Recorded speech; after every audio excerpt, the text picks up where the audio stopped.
নমস্কার, আমি সন্ধ্যা ধারা।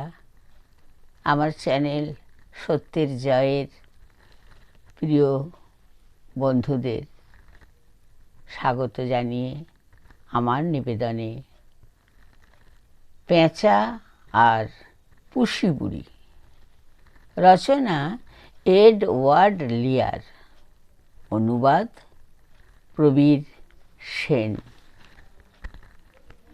ফুটফুটে জ্যোৎস্নার রাতে পেঁচা আর পুষি একসাথে, খুশি হয়ে দুজনায় এসে দেখে মোহনায় ছোট এক তরী আছে পাশে। তাই দেখে পেঁচাটি খুশিতেই লুটোপুটি বলে, এই নৌকোতে ভেসে যাব দুজনেতে কোনো এক অজানার দেশে।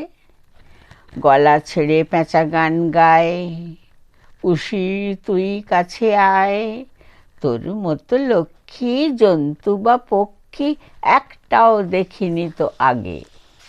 আহা, যত দেখি তত ভালো লাগে। তাই শুনে পুষি পুড়ি আহ্লাদে দেয় তুড়ি, বলে পেঁচা তোর মিঠে গানে কি ভীষণ দোলা দেয় প্রাণে, নিয়ে চল সেই দেশে তরি, দুজনাই সুখে ঘর করি। তরি বেয়ে অবশেষে পৌঁছল সেই দেশে, সে দেশটি অদ্ভুত বটে।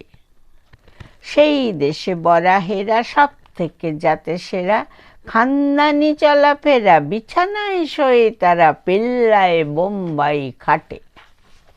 আদারে কি বাদারে, জঞ্জালে ভাগাড়ে, কখনো যায় না কো ছুটে। তাদের লম্বা নাকে আংটি লাগিয়ে রাখে, ঘোঁত ঘোঁত করে না কো মোটে। পেঁচা বলে এইবার বিয়ে করা দরকার, কিন্তু আংটি কোথা পাই রে, কোথায় যে পাবো জানা নাই রে। শেষে তারা খুঁজে পায় মোক্ষম এক উপায়, নগদ পয়সা দিয়ে নাকের আংটি নিয়ে দুজনায় বিয়ে করে তারা। সেই দেখে খুশি হয় সব বরাহেরা।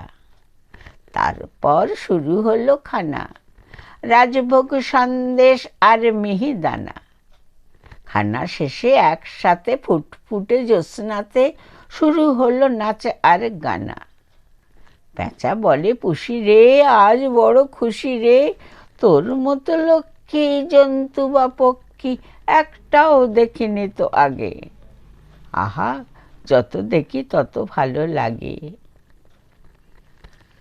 আপনাদের ভালো লাগলে লাইক, শেয়ার, সাবস্ক্রাইব করবেন। আপনাদের মূল্যবান মতামত জানাবেন। নমস্কার।